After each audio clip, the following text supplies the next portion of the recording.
Hello friends, आपका बहुत बहुत स्वागत है इस चैनल पर। आज का वीडियो है एस्पिरिन टैबलेट पर। एस्पिरिन टैबलेट का उपयोग डॉक्टर हमें हार्ट की बीमारी में भी देते हैं और इसका उपयोग फीवर में भी किया जाता है। तो आज हम इस दवाई की पूरी जानकारी देखेंगे कि क्या क्या उपयोग है, इसके साइड इफ़ेक्ट्स क्या क्या सामने आते हैं, इसका काम करने का तरीका क्या है और किस किस डोज स्ट्रेंथ में ये अवेलेबल है। इसके बाद इसके कंट्राइंडिकेशन क्या है, हमें किस किस बीमारी में कब कब ये नहीं लेना चाहिए, किन अदर दवाइयों के साथ इसका ड्रग इंटरेक्शन हो सकता है। तो हम ये सारी जानकारी देखेंगे इस वीडियो में। अगर आप चाहते हैं कि आपके पास इसी तरह के और भी वीडियो आते रहें तो आप इस चैनल को सब्सक्राइब कीजिए, बेल आइकन को प्रेस कीजिए ताकि समय पर आपको नोटिफिकेशन मिलती रहे। इस चैनल पर इसी तरह की दवाइयों से रिलेटेड जानकारियाँ मिलती रहती हैं। एस्पिरिन के उपयोग देख लेते हैं फ्रेंड्स। ये जो दवाई है इसका उपयोग हार्ट रिलेटेड जो भी चेस्ट पेन होता है, यानी जब एंजाइना का पेन होता है तो हार्ट अटैक और स्ट्रोक से बचने के लिए डॉक्टर हमें ये दवाई प्रिस्क्राइब करते हैं एस्पिरिन, जिससे कि हार्ट अटैक और स्ट्रोक के चांस को काफ़ी हद तक कम किया जा सकता है। इसके बाद कुछ अदर ब्लड वेसल्स की कुछ बीमारियां हैं, उनको कम करने के लिए ये मददगार साबित होती है। अगर बात करें एस्पिरिन की तो ये NSAID क्लास की दवाई है, यानी कि नॉन स्टेरॉइडल एंटी इन्फ्लामेटरी दवाई होती है। यानी कि ये हमें हमारे टेम्परेचर को भी कम करती है, फीवर को भी कम करती है, कंट्रोल करती है। इसके बाद है पेन वगैरह जो होता है, स्वेलिंग, तो उसको भी ये कम करती है। जैसे कि मसल्स पेन है, दांत का पेन है, इसके बाद कॉमन कोल्ड है, हेडेक है, सर दर्द है, तो इन सारी परेशानियों को भी ये कम करती है। तो इसमें भी इसका उपयोग किया जाता है। इसके बाद है कुछ स्वेलिंग आती है, जैसे उसको भी कम करती है, जैसे आर्थराइटिस है, तो ये सारी परेशानियों को ठीक करती है।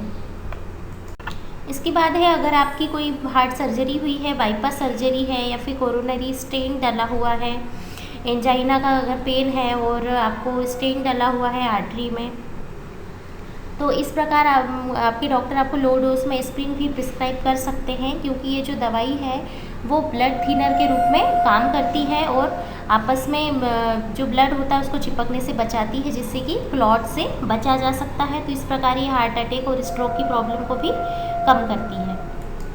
इसके काम करने का तरीका देख लेते हैं फ्रेंड्स कि एस्पिरिन काम कैसे करती है। तो ये जो दवाई है NSAID क्लास की ड्रग है, यानी कि नॉन स्टेरॉइडल है, एंटी इन्फ्लामेटरी इन्फ्लामेशन को कम करती है, तो इस क्लास की ड्रग है ये।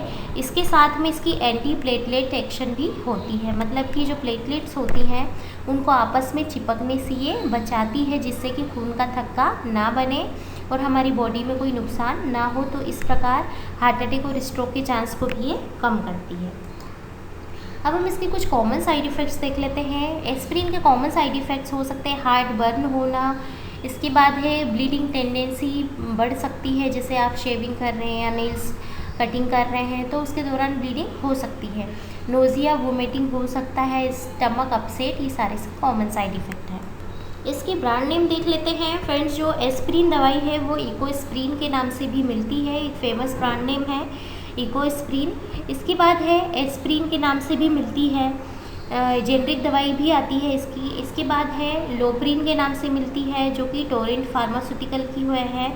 इसके बाद है एरिस्टो की मिलती है, डेली स्प्रिन करके। इसके बाद है एस्पिरिन के नाम से विनी लेबोरेटरीज की मिलती है, ऐसे के नाम से मिलती है, जो कि जाइडस की होती है। तो ये एस्पिरिन के कुछ ब्रांड नेम है। कुछ एक्सपर्ट की एडवाइस देख लेते हैं एस्पिरिन टैबलेट के लिए। अगर आपको डॉक्टर ने एस्पिरिन टैबलेट दी गई है क्लॉटिंग से बचाने के लिए, तो आपको ध्यान रहे कि ये टैबलेट आपको खाने के साथ लेनी है। इसके बाद है ये जो टैबलेट है ब्लीडिंग की समस्या को बढ़ा सकती है, इसलिए आपको केयरफुल होकर शेविंग करना चाहिए। और अगर आप नेल्स कटिंग कर रहे हैं तो आपको बहुत केयरफुल होकर करना चाहिए, क्योंकि ब्लीडिंग की समस्या बढ़ सकती है। इसके बाद है अगर आपको वोमिटिंग में या किसी भी तरह स्टूल में ब्लैक स्टूल अगर आपको नोटिस हो तो आपके डॉक्टर को आप तुरंत बता दें। इसके बाद है अगर आपके कानों में लगातार आवाज़ें कुछ आ रही हैं या अनयूजुअल ब्लीडिंग हो रही है, नोज़िया वोमिटिंग हो रही है, तो डॉक्टर से ज़रूर बात कीजिए। अब हम इसकी डोज स्ट्रेन देख लेते हैं। जो डोजेस है एस्पिरिन का वो एडल्ट के लिए है, और पेडियाट्रिक जो डोज़ है यहाँ पर वो है टैबलेट फॉर्म में आती है 81 mg और 325 mg में अवेलेबल है, 500 mg में अवेलेबल है। डिले रिलीज़ है, इसके बाद है एंट्री कोटेड टैबलेट आती है, इसकी च्यूएबल टैबलेट आती है, एक्सटेंडेड रिलीज़ कैप्सूल के फॉर्म में अवेलेबल है।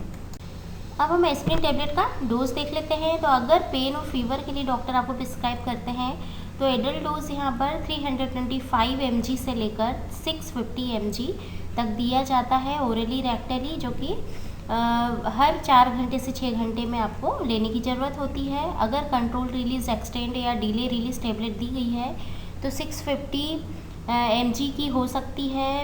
इसके बाद है 1300 तक दे सकते हैं, जो कि आपको हर 8 घंटे में लेनी है। अगर बात करें 12 साल से कम उम्र के बच्चों की, तो ये जो इसका डोज है 10 से 15 mg पर kg के हिसाब से दिया जाता है ओरली, जो कि हर 4 घंटे में आपको लेनी होती है। इसके बाद है अगर बच्चे हैं और 12 साल से बड़े हैं तो 325 mg से लेकर 650 mg की ओरली और रेक्टली दवाई दी जाती है हर 4 से 6 घंटे में। इसके बाद है अगर कंट्रोल रिलीज़ एक्सटेंडेड रिलीज़ अगर प्रोडक्ट दिए जाते हैं तो 650 से लेकर 1300 mg तक ओरली दी जाती है, हर 8 घंटे में लेनी होती है। लेकिन ये जो दवाई है वो 3.9 ग्राम पर डे से ज़्यादा नहीं होना चाहिए।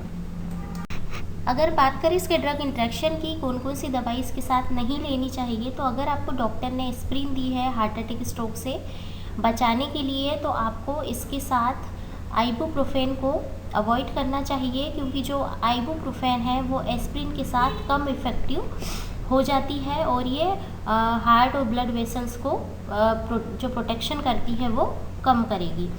तो इसलिए आपको इसके साथ लेने से बचना चाहिए। एस्पिरिन के कंट्राइंडिकेशंस देख लेते हैं, मतलब कि हमें इस टैबलेट को कब कब नहीं लेना चाहिए। तो अगर सिस्टेमिक मास्टोसाइटोसिस है, लो विटामिन का लेवल है, लो विटामिन के का लेवल है, इसके बाद है कोई जॉइंट डिसऑर्डर है जैसे यूरिक एसिड का ब्लड में ज़्यादा बढ़ जाना, जिसे कि हम गाउट के नाम से जानते हैं, तो भी आपको ये नहीं लेना चाहिए। इसके बाद है अगर एनीमिया है, हीमोफीलिया है, इसके बाद है ब्लड क्लॉटिंग कम है, इसके बाद कुछ क्लॉटिंग डिसऑर्डर्स हैं तो भी नहीं लेना चाहिए, या डिक्रीज ब्लड प्लेटलेट्स है, तो इस सारी कंडीशन में हमें एस्पिरिन को अवॉइड करना चाहिए। अगर आपको आज का वीडियो पसंद आया हो तो एक लाइक ज़रूर कीजिएगा, शेयर ज़रूर कीजिए, ताकि और भी बहुत से लोगों तक ये जानकारी पहुंच पाए, सभी जानकारी का फ़ायदा ले पाएँ। Thanks for watching video.